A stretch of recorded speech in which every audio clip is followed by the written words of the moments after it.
안녕하십니까? 저는 온라인 교육기관에서 건축 설비 기사, 산업 기사를 강의하고 있는 김성태입니다. 자, 오늘은 공기조화 부하에 대해서 보겠습니다. 제2장.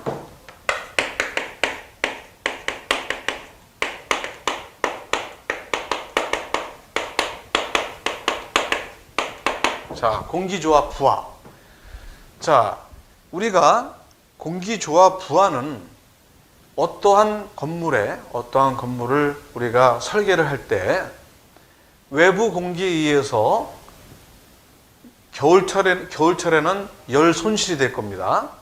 열 손실, 즉 히팅 로드를 구하는 거고, 그 다음에 여름철에는 열 취득이 될 거예요. 외부 온도가 높기 때문에 실내로 열이 막 들어오죠, 그죠?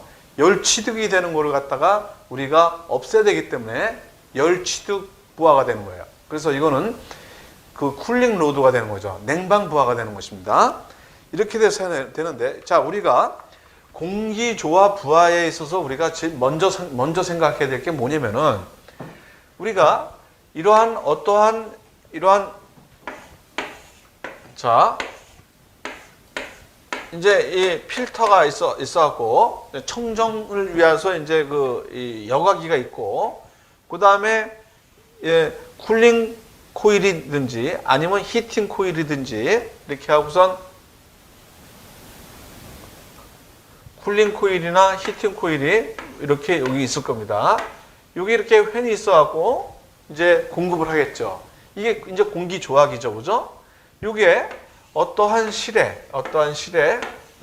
건물에 이렇게 공급을 하고, 그 다음에 이 공급을 한 게 이제 이 온도가 이 똑같은 온도를 만들어주기 위해서는 계속 OA가 들어오죠, 그죠? OA가 들어오고, 이구스테이가 나오고, 환기가 되고, 이렇게 돼서 이 들어오는 공기를 계속 똑같은 온도를 만들어주기 위해서 계속 서큘레이션 되는 거죠, 그죠? 이렇게 되는 겁니다. 이렇게 되는데, 이건 여기에 지금 나와 있는 식으로 공기를 매체로 하는 것과, 그 다음에 여기에서 이제 보일러나 아니면 냉동기에 의해서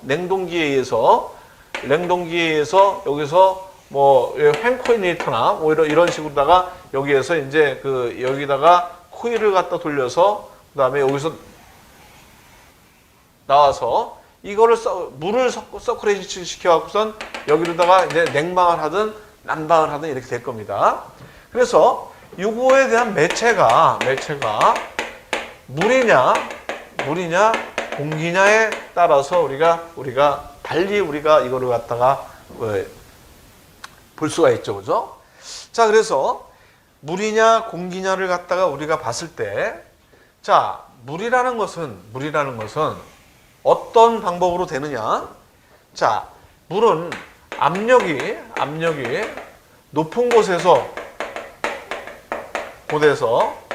낮은 곳으로 흘러가요.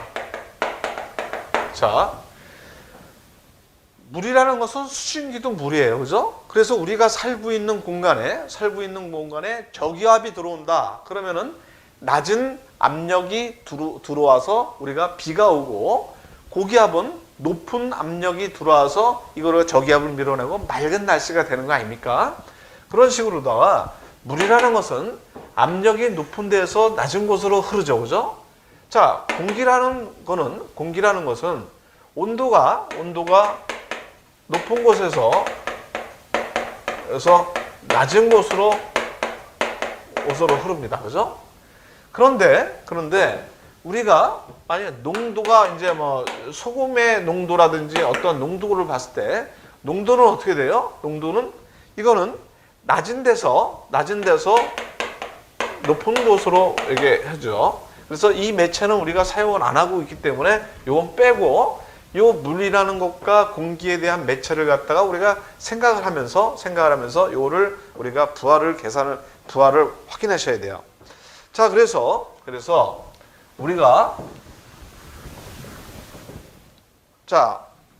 첫 번째 여름철이라고 봤을 때,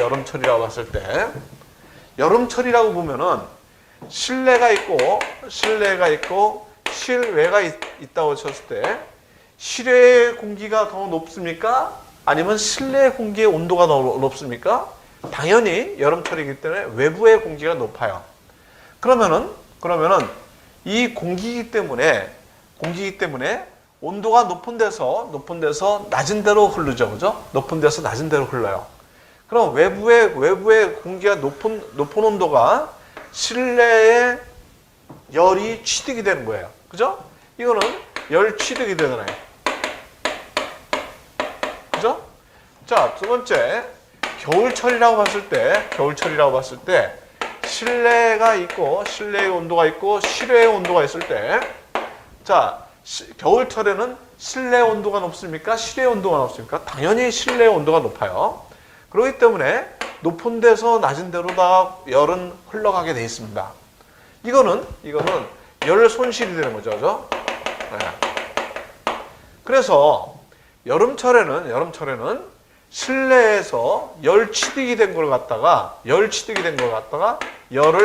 제거를 해야 돼요. 그죠? 열을 제거를 해야 돼.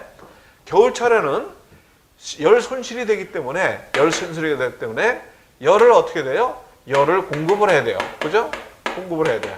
그래야지 실내에 일정한 온도를 맞출 거 아니겠습니까? 그래서 여름철에는 이거를 열 취득이라고 그러고, 이거를 우리는 냉방부하라고 우리가 얘기하는 냉방부하. 이거는 쿨링 로드라고 그러죠. 쿨링 로드라고 해요.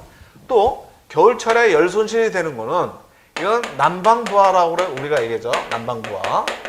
이거는 뭐라고 그랬냐? 히팅 로드라고 그러죠. 이렇게 우리가 표현을 하죠.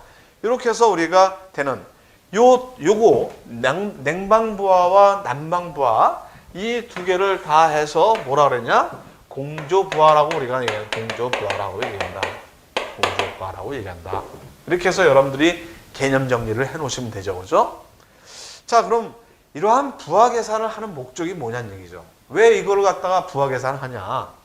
여름철에 열 취득되는 열을 갖다가 열이 취득되는 걸 갖다가 해갖고 냉방 부하를 계산하고, 그 다음에 겨울철에 열 손실되는 거를 해서 난방 부하를 계산하는데, 왜 이거를 계산하느냐? 이거는 여기 그 교재에 나와 있듯이 냉난방 부하란 어떤 건물을 냉난방할 때 쾌적한 상태를 유지하기 위해서 필요한 열량을 의미한다는 얘기죠. 그래서 이러한 냉난방 부하를 계산하는 것은 공기조화 설계 과정에서 가장 중요하고 기본적인 단계입니다. 그래서 이거는 공조기, 냉동기, 그 다음에 보일러 등 공기 설비에 필요한 장비 용량을 갖다가 용량을 계산하기 위해서 공조 부하를 갖다가 우리는 구합니다. 그죠? 그래서 되고, 이와 같은 목적으로 하는 게 뭐냐면은 설계용 최대 부하 계산이에요.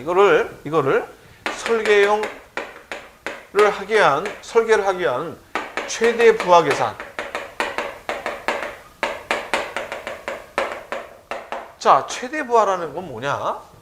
여름철에 우리가 실내 온도를 만약에 26도씨로다가 우리가 유지를 하고자 한다. 근데 실외를 보니까 외부에 내가 서울에 살고 있는데, 지금 서울에 여름철에 발생하는 온도가 한 36도까지도 발생을 하더라. 그러면은 실내를 26도를 맞추기 위해서 실외에 36도가 되는 거를 갖다가 되는 온도를 26도로 열을 제거를 해야 되겠죠. 그죠? 그래서 실내를 항상 26도로 맞춰야 되겠죠. 그래서 이러한 최대의 냉방 부하에 의해서 우리가 설계를 하는 것을 최대 부하 계산이라고 합니다. 근데 여기에 잠깐 언급되어 있듯이 동적 열 부하 계산이라고 설계된 동적 열부하 계산이라고 했죠. 자, 요거는 뭐냐면은, 자, 맨날 뭐 이거는 잠시 동안, 그야말로 잠시 동안 36도 된 거를 갖다가 최대 부하로 계산해서 말씀드린 대로 보일러, 냉동기나 그 다음에 배관경이나 이런 걸 갖다 다 설치하는 거는 좀 부당하다. 에너지 절감적인 방법에 있어서 좀 부당하다 했을 때, 동적 열부하 계산이라는 것은 시간대별, 날짜별로 이걸 갖다가 계절별로 이걸 갖다가 그 컴퓨터에 입력이 돼 있어서 그거를 부하 계산하는 데 있어서 그 컴퓨터에 입력에 있어서 그거를 갖다가 컴퓨터로 우리가 그 이 부하를 그 이 시간별로다가 우리가 바꿔주는 거. 요게 바로 동적 열부하 계산이에요. 이렇게만 알고 계시고요.